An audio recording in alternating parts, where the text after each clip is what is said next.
आंखें खोलो यशु। जहां मैं तुम्हें छोड़ कर गया था वहीं तुमसे मिलने आया हूं।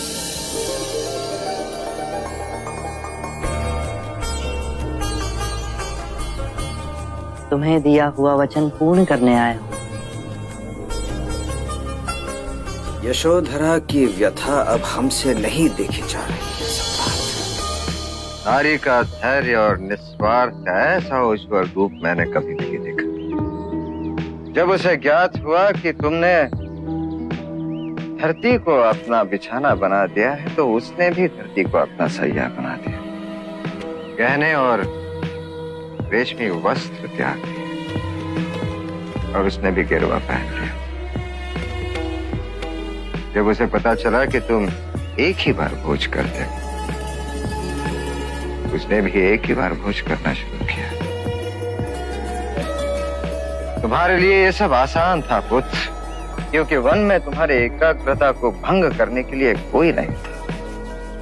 परंतु यशोधरा इसी संसार में, इसी वैभव में, इसी ऐश्वर्य में ये सब कर पाई। सबके ताने सुनकर अपनी आस्था पर अटल रही। यशो, आप तो मुझे गोपा कहकर पुकारते थे। यशो का संबोधन तो पराया लगता है। आप आएंगे इस विश्वास में मैंने इन 7 वर्षों में प्रत्येक क्षण आपकी प्रतीक्षा में काटे। 7 वर्ष नहीं यशो, कई जन्म लगे, कई जन्म। तब मुझे संबोधि प्राप्त हुई। मेरे हृदय में बिल्कुल भी शंका ना उठी। आप में वो सारे गुण थे जो आपको बौद्धिस्त्व बनाते।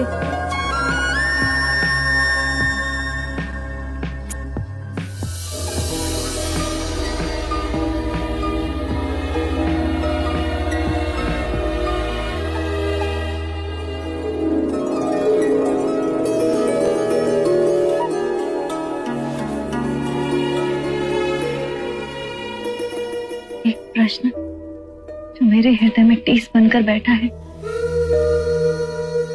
क्या वो प्रश्न मैं आपसे कर सकती हूँ? तुम्हारे हर प्रश्न का उत्तर दूंगा मैं। आप केवल ये बताइए कि आपने इतना सब किया, मन में कष्ट भोगे, अपने को दुखाया, सताया,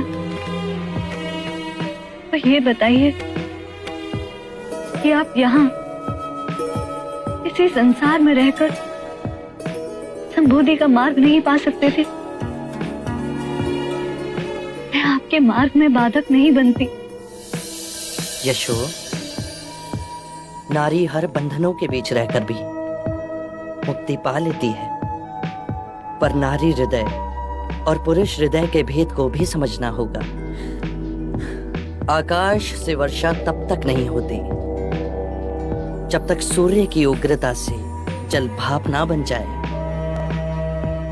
मुझे संसार से विमुख होना ही था,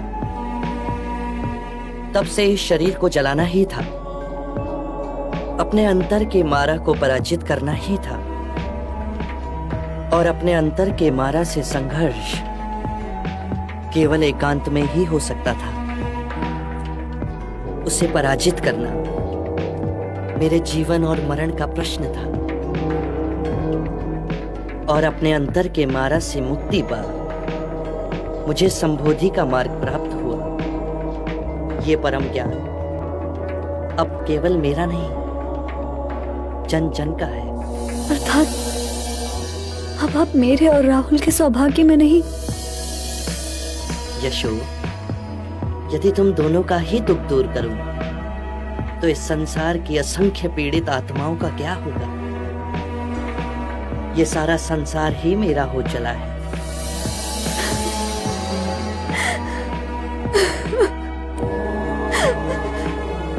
तुम्हारा हृदय बहुत बड़ा है, उसे छोटा मत करो यशो। बुद्ध दीपांकर के आशीर्वाद से हम दोनों जन्मों से जुड़े हैं। इस जन्म में तुम्हारे साथ तुम्हारी सहनशीलता, तुम्हारे धीरज के कारण ही मैं संबोधि को प्राप्त हुआ।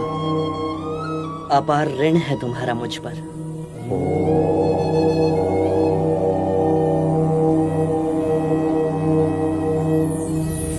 बुद्धं शरणं गच्छामि, धम्मं शरणं गच्छामि, संघं शरणं गच्छामि, बुद्धं शरणं गच्छामि। पिताजी, दादा महाराज आपकी भोजन पे प्रतीक्षा कर रहे हैं।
बस इतना ही।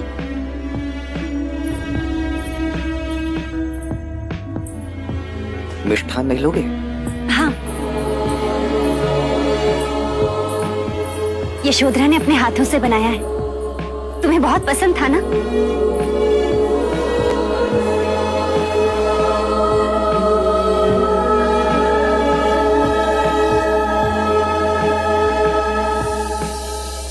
संन्यास मनुष्य से क्या क्या करवा देता है। किसी को तो अपनी सारी प्रिय वस्तुओं तक को त्याग।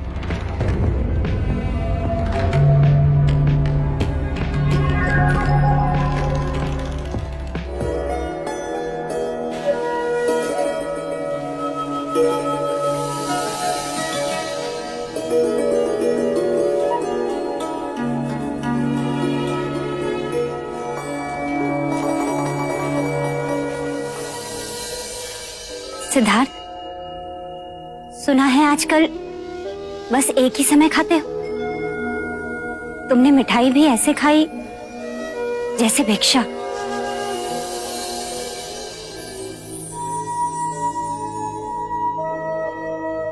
मैं भिक्षा भी ऐसे ग्रहण करता हूँ।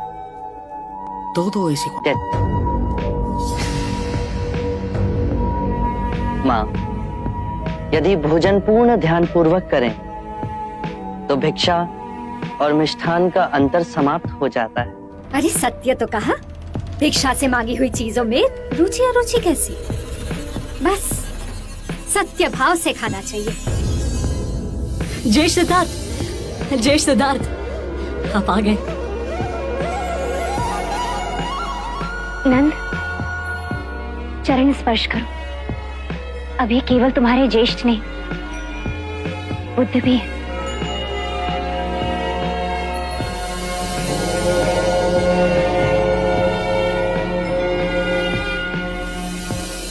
आनंद, कैसे हो? सिद्धार्थ, अब हमें भी तुम्हें बुद्ध कहने का प्रयास करना होगा। काल का चक्र देखो, अब तुम हमारे होकर भी हमारे नहीं। मैं इस मार्ग पर चल सका, उसके लिए मैं इस परिवार की 3 स्त्रियों का बहुत आभारी हूं। माँ, आपने कष्ट, त्याग, तप किया। अपने ममता की शीतल छाया का आंचल मेरे सिर पर रखा। इस मार्ग पे आपका आशीर्वाद हमेशा मेरे साथ था। बहुत बहुत आभार। गोपा, तुमने भी अपना मोह और स्वार्थ नहीं देखा, मुझे सन्यास के मार्ग पे जाने की अनुमति दी। मेरे माता पिता और मेरे पुत्र राहुल का उत्तरदायित्व अपने ऊपर लिया, मुझे स्वतंत्र छोड़ा। उसके लिए तुम्हारा भी बहुत बहुत आभार। और मेरी तीसरी प्रेरणा बनी मंगला काकी। यदि मंगला काकी मुझे उस सन्यासी से ना मिलाती तो वैराग्य का मार्ग मेरे लिए स्वप्न ही रह जाता।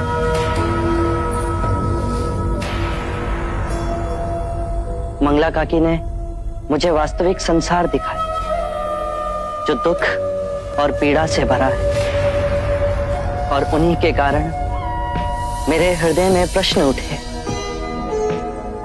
जिनका उत्तर खोजना मेरे जीवन का लक्ष्य बना।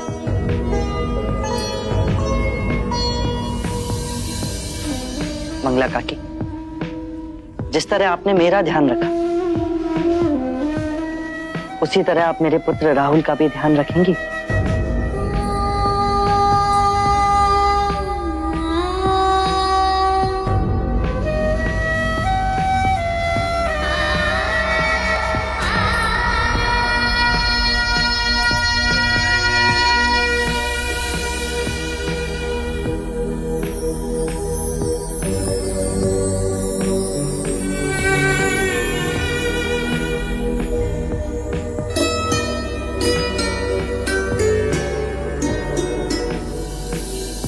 अब आप सब मुझे आज्ञा दें, मुझे निगरोध वन की ओर प्रस्थान करना है।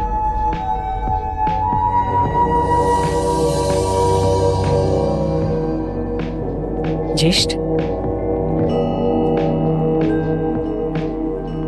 क्या हम आपके साथ निगरोध वन में रह सकते हैं? आपने जो परम सत्य पाया, क्या आप हमें उसके दर्शन कराएंगे? अवश्य। Capilbas, tú ya estás frente a mí y ya di el primer paso para poder acercarme al trono. ¡Capturen a Bimbísar ahora! ¡Lo quiero frente a mí! ¡Voy a removerlo del trono!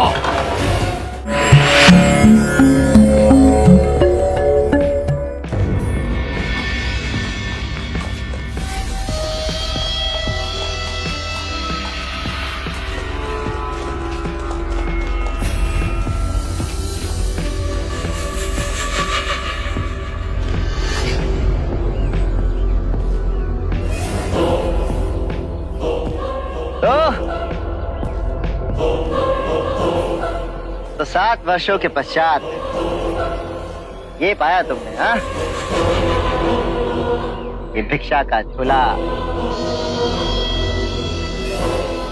खुरदरा वस्त्र, नग्न पांव और अपने जैसे भगोड़ों का साथ। वो का है भिक्षाम देहि। देवदत्त, विवेक से बात करो। ये अब सिद्धार्थ नहीं रहे, ये बुद्ध है। इनके कोटि कोटि अनुयायी हैं जो इनकी वाणी को दसों दिशाओं में फैला रहे हैं। ओह, अच्छा, तो बुद्ध जी अपने ज्येष्ठ के एक प्रश्न का उत्तर दीजिए। 7 वर्षों तक आपने पाया क्या? शांति। शांति। शांति की बात तो वो करते हैं जो तलवार की धार से इसे जीत नहीं सकते। तलवार से सारा जग जीत लिया पर अपना मन नहीं जीत पाए, तो क्या जीता? तो तुमने क्या जीता? मैं जीतने नहीं, मैं तो हारने गया था। हारने? क्रोध हारा, लोभ हारा, ईर्ष्या हारी, वैमनस्य हारा, अब हारने को शेष बचा ही क्या था, तो परम शांति को उपलब्ध हुआ। अच्छा, तो तुम ये कहना चाहते हो कि तुमने शांति को पा लिया और मैं क्रोध को पाल रहा हूं, हाँ? ये तुम कह रहे हो, तुम्हारा अपना क्रोध ही तुम्हें पीड़ा देगा। मैं केवल विवाद कर रहा हूं। विवाद से ही हम क्रोधित होते हैं, परम सत्य का मार्ग छोड़ देते हैं और अपनी आत्म सुरक्षा के लिए प्रयास करते हैं। मैं क्रोध नहीं कर रहा। ये तो अत्यंत शुभ बात है। क्रोध करना अपनी हथेली पर गर्म कोयले को रखने के समान है, जो हम किसी दूसरे पर फेंकना चाहते हैं, पर इस क्रिया में हम स्वयं को ही हानि पहुंचाते हैं।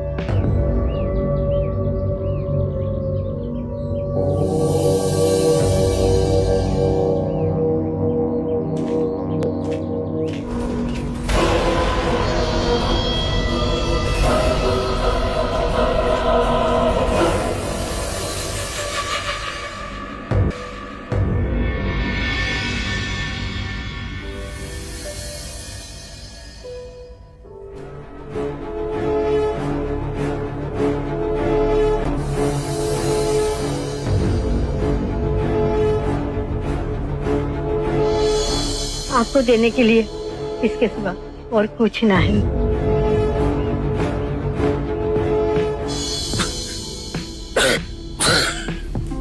महाराज,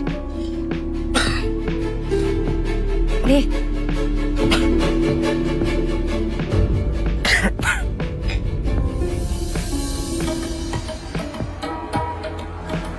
अब आप विश्राम कीजिए।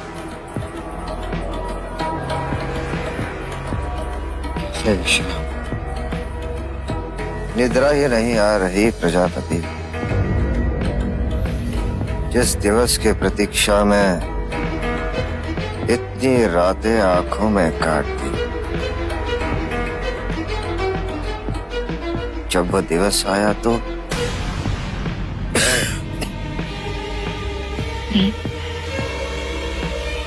मैंने सिद्धार्थ को जन्म नहीं दिया,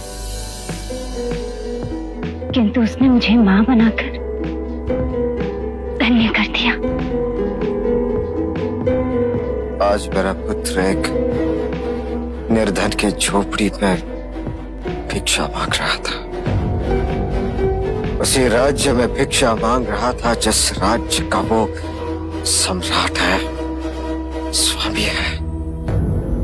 परंतु उस भिक्षुक के चेहरे पे करोड़ों सूर्य का तेज नहीं देखा आपने? यही कार्य वो राजा बनकर भी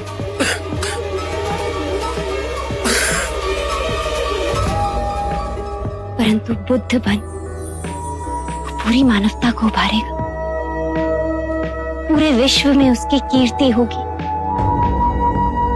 वो कीर्ति जो उसे अजर अमर करेगी। आपका पुत्र आपके नाम को अमृतत्व करेगा। माँ, मेरे पिताजी जैसा कोई नहीं इस पूरे कपिल वस्तु में। वो सबसे भिन्न है। वो कैसे? राजमहल वालों जैसे नहीं है वो। ना कीमती वस्त्र, ना तलवार, ना कट के चलना, और वो उन सबसे अधिक शक्तिशाली है। हाँ, वो सबसे अधिक शक्तिशाली है। जानते हो क्यों? क्योंकि तुम्हारे पिताजी ने स्वयं को जीत लिया। जिसने सारे संसार को जीत लिया पर स्वयं को नहीं जीता, उसने कुछ नहीं जीता। पर जिसने स्वयं को जीत लिया, समझो उसने सारी सृष्टि को जीत लिया। माँ, क्या मैं पिताजी के साथ रह सकता हूँ? मैं तुम्हें कैसे रोक सकती हूँ? तुम तो उनके उत्तराधिकारी हो। उत्तराधिकारी वो क्या होता है? जब पिताजी से मिलोगे तो उन्हीं से पूछ लेना, और जो भी तुम्हारे मन में आए स्वयं मांग लेना। माँ, कल चलेंगे पिताजी से मिलने? हाँ।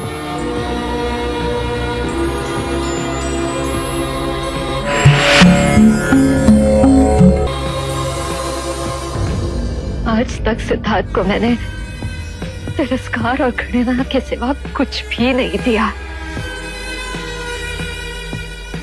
जब भी चाहा उसका बुरा ही चाहा मैंने, सदैव बुरा चाहा। और आज उसी सिद्धार्थ ने सबके सामने मेरी तुलना प्रजापति और यशोधरा से की। आर्य,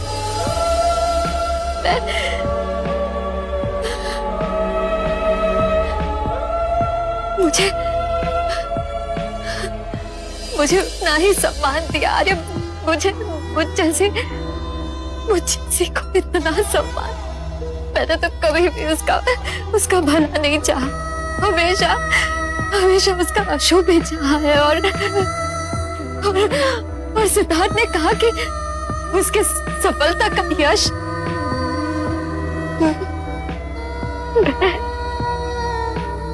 नहीं आशिया, नहीं मेरी अंतरात्मा मुझे कोस रही है। मैं क्या करूं आर्य? मैं घृणा और तुझसे भर गया है मेरा मन।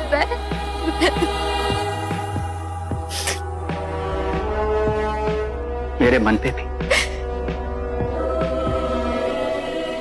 सिद्धार्थ की अमिट छाप बन गई। अब समझ में आया कि सिद्धार्थ तो किसी और ही मिट्टी का बना हुआ, और हम है कि कभी सिंहासन के आगे सोच भी नहीं सके। वो सिंहासन जो सिद्धार्थ के लिए पाना बहुत सहज था, वो एक क्षण में उसे छोड़कर चला गया। हम इतनी सी भी बात समझ नहीं पाए मंगला, और पाप पे पाप करते रहे। सच कहा था अजात शत्रु ने। सिद्धार्थ सम्मोहन की विद्या सीख कर आया है। देखो, मेरे माता पिता को देखो, कैसे दुख में मुंह लटकाए ग्लानि में डूबे बैठे हैं।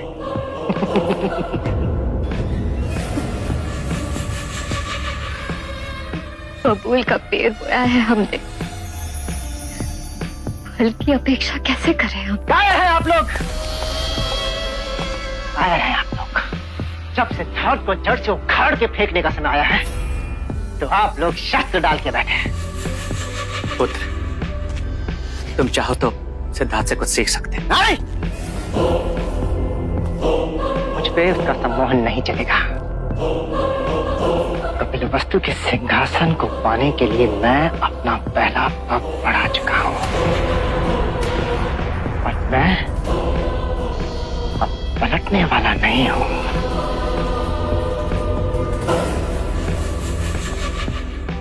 मेरी सेना वेश बदलकर अजात शत्रु की सहायता के लिए पहुंच चुकी है, और अब अजात शत्रु मेरा ऋणी है, और मैं जब चाहूं कपिल वस्तु के सिंहासन को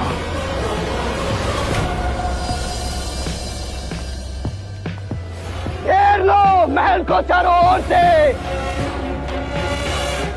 महाराज बिंबिसार को बंदी बना हमारे सामने लाया जाए। फैल जाओ महल के कोने कोने में और ढूंढ निकालो महाराज को।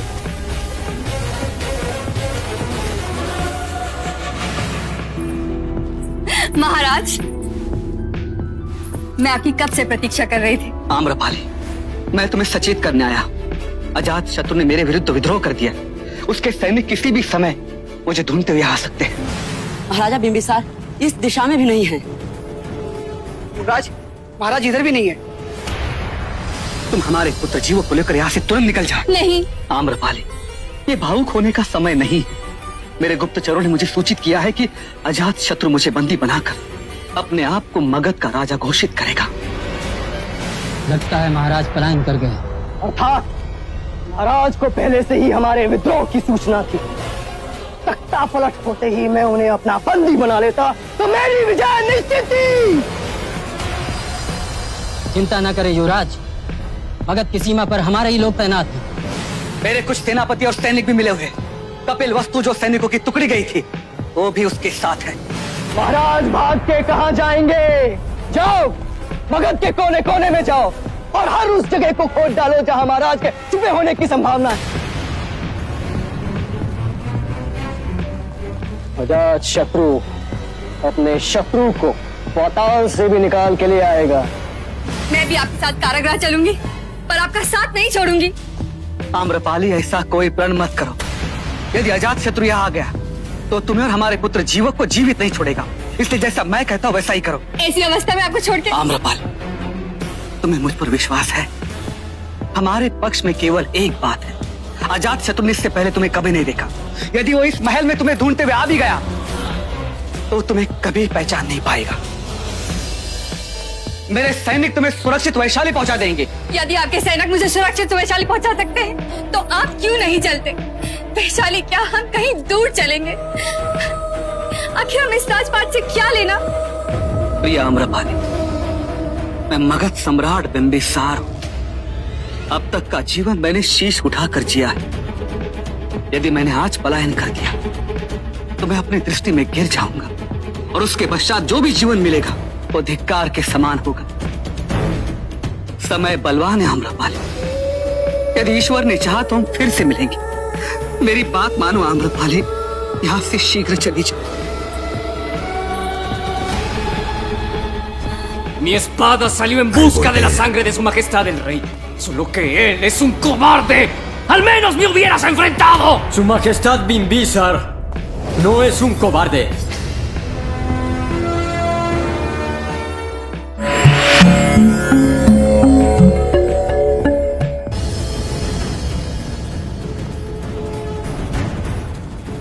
युवराज, हमने मगध का कोना कोना छान मारा, महाराज कहीं नहीं मिले। प्यासी थी मेरी तलवार महाराज के रक्त की। तुम महाराज कायर ही निकले। मेरा सामना तो करते। मगध नरेश बिंबिसार कायर नहीं है। पितृघात के प्यासे, आंखें खोल और देख कौन आया है।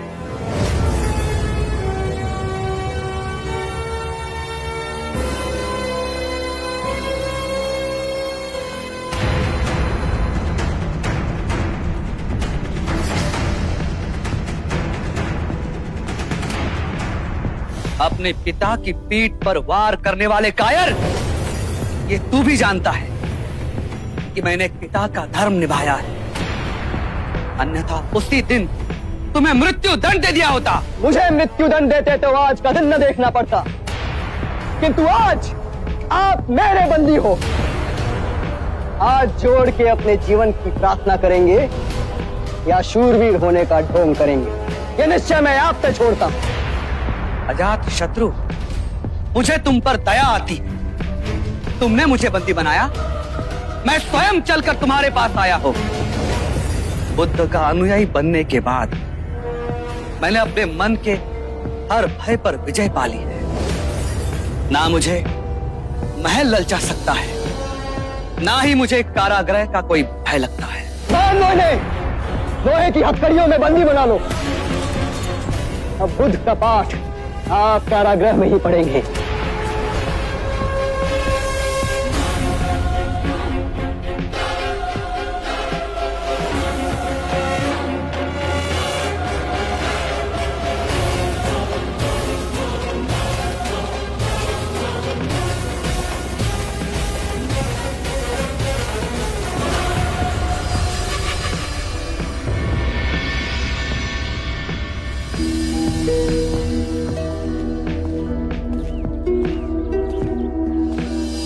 प्रणाम देवी, प्रणाम युवराज।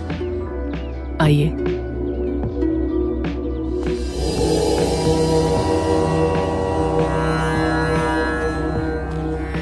पिताजी, पिताजी।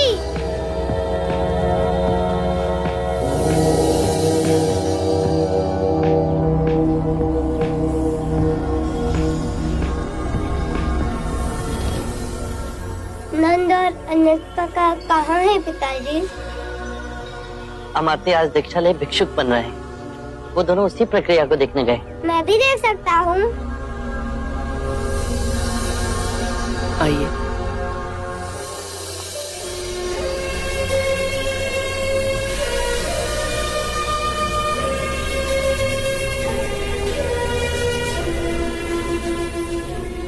यशो, तुम सुख त्याग सादा जीवन मेरे कारण तो व्यतीत नहीं कर रही हो। मैं आपकी अर्धांगिनी हूँ, तो जो आपका धर्म वो मेरा धर्म। किसी और के धर्म और मार्ग को स्वयं पर कभी मत थोपना जब तक तुम्हारा अंतर्मन उसे ना माने। मेरा अंतर्मन तो आपके साथ ही जुड़ा है, तो क्या मुझे आपके मार्ग पर चलने की अनुमति है? तो क्या नारी को मुक्ति का मार्ग प्राप्त करने का अधिकार नहीं? आपकी भिक्षुनी क्यों नहीं बन सकती? मुक्ति के मार्ग पर चल, तुम मुक्ति अवश्य पाओगी, परंतु अभी तुम्हारे भिक्षुनी बनने का समय नहीं आया। अनुकूल समय आने पर मैं तुम्हें स्वयं उसके बारे में बताऊंगा। अभी तुम यहाँ नहीं ठहर सकती।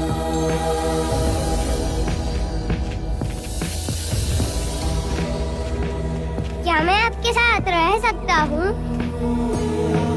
मैं जानता था आप मुझे अनुमति दे देंगे। मैं आपका उत्तराधिकारी जो हूँ। अवश्य। सही समय आने पर मैं तुम्हें तुम्हारा उत्तराधिकार अवश्य दूंगा। ज्येष्ठ, क्या मैं दीक्षा ले सकता हूँ? भिक्षु बन सकता हूँ? अवश्य, किंतु महाराज की अनुमति के पश्चात। नंद में संकल्प शक्ति का अभाव है, जो जीवन के किसी भी निर्णय को लेने के लिए आवश्यक है, चाहे वो राजा बने या भिक्षु। सत्य पहचाना।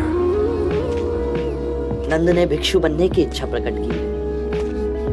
यदि आपकी आज्ञा हो तो उसे एक महासंघ में रहने दें।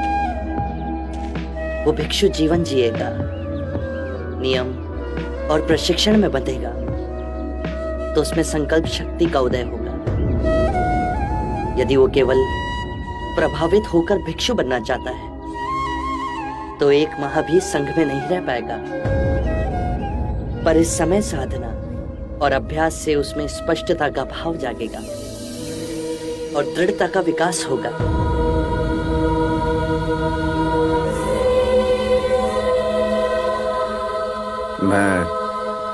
मैं तुम्हें अनुमति देता हूँ। एक बात और पिताजी, मेरा यहाँ से प्रस्थान का समय हो गया। अगले सप्ताह मैं कौशल की ओर प्रस्थान करूंगा। अब व्यथित ना हो पिताजी, मैं पुनः कपिलवस्तु लौट कर आऊंगा। एक अनुरोध है तुमसे पुत्र। सभी शाक्य राजा तुम्हें सुनने के लिए व्याकुल हैं। मैं आपसे बुद्ध से यह प्रार्थना करता हूं कि अपने ज्ञान का संबोधन करें। अवश्य। Al volver,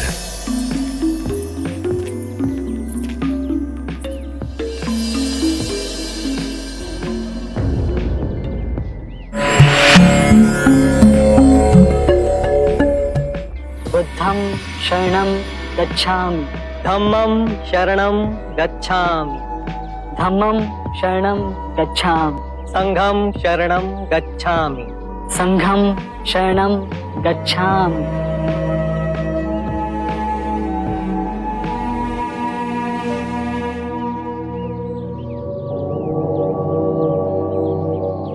नंद, आज से तुम भी संघ के सदस्य हुए। आज से तुम अष्टांग मार्ग का पालन करोगे। ध्यान में मध्य में स्वयं को केंद्रित करोगे।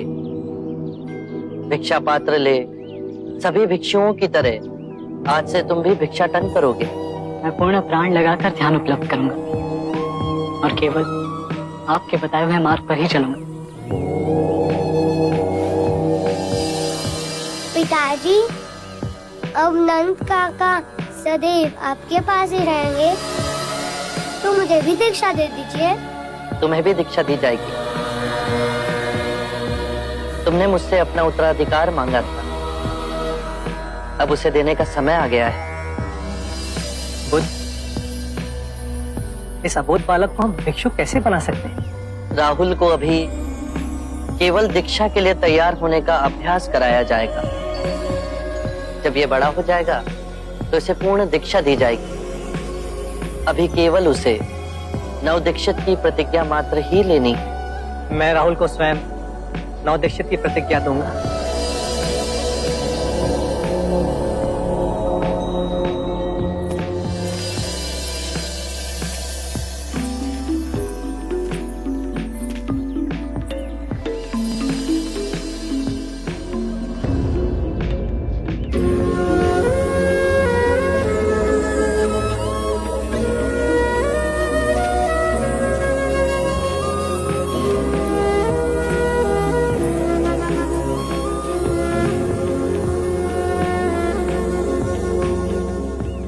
ये तुमने क्या किया पुत्र? मैंने नंद को केवल एक महाभिक्षु बनने की अनुमति दी थी और तुमने मेरे पौत्र राहुल को भी भिक्षु बना दिया। एक क्षण नहीं सोचा कि हमारा क्या होगा।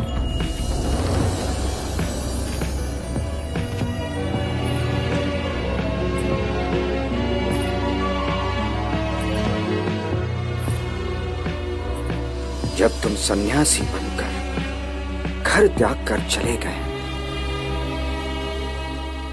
मैंने अतः वेदना और कष्टों में दिन काटे। तुम तो सर्वज्ञानी हो, मेरे जैसे साधारण व्यक्ति का दुख तुम अवश्य भाप लोगे। मैं संसारिक हूं, मेरे लिए पिता, दादा, पौत्र सब रिश्तों का महत्व है। एक विनती है तुमसे, भविष्य में किसी अबोध को दीक्षा देने से पूर्व उनके प्रियजनों की आज्ञा अवश्य लेना। पिताश्री, जब राहुल ने मुझसे दीक्षा लेने का आग्रह किया तो मैं पिता होते हुए भी एक क्षण को विचलित नहीं हुआ, क्योंकि ये मार्ग तुम्हारा स्वयं चुना हुआ है। इस मार्ग पर केवल दो ही भूल हो सकती है। एक, इस मार्ग को पूरा तय ना करना, और दूसरा, उसे आरंभ ही नहीं करना। परंतु राहुल ने अपना पहला पग तो रख ही दिया है। मेरा मार्ग कोई संगठन नहीं, मेरा मार्ग कोई सिद्धांत नहीं, मेरा मार्ग केवल स्वयं की अनुभूति है, स्वयं का अनुभव। परंतु तुम्हारी जीवन की अनुभूति हमसे विभिन्न कैसे? क्योंकि मेरी निद्रा टूट गई, मैं अपने जीवन को जागरूक होकर जी रहा हूं। मैं अपने जीवन को हर क्षण में केंद्रित हो उसके चमत्कारों को देख रहा हूं। मेरे अंदर में ना तो कोई पिपासा है, ना ही कोई भय। तुम मुक्त हो, स्वच्छंद हो। पिताश्री, जीवन की इस पीड़ा और दुख से मुक्ति का मार्ग जिसे मैंने खोजा है, इससे मेरे ही परिवारजन अछूते रह जाएं। यदि राहुल और नंद इस पथ पर चलेंगे, इसका अभ्यास करेंगे, तो परम ज्ञान का अनुभव स्वयं करेंगे। और यही परम ज्ञान मेरा उत्तराधिकार है, जिसे मैं बिना भेदभाव के सबको दूंगा।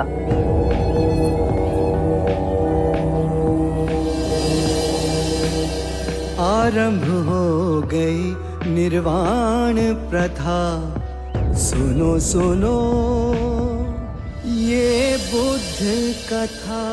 सत्य के मार्ग पर चलते हुए दो भूल हो सकती है। पहला, पूरा रास्ता तय ना करना, और दूसरा उसे आरंभ ही ना करना।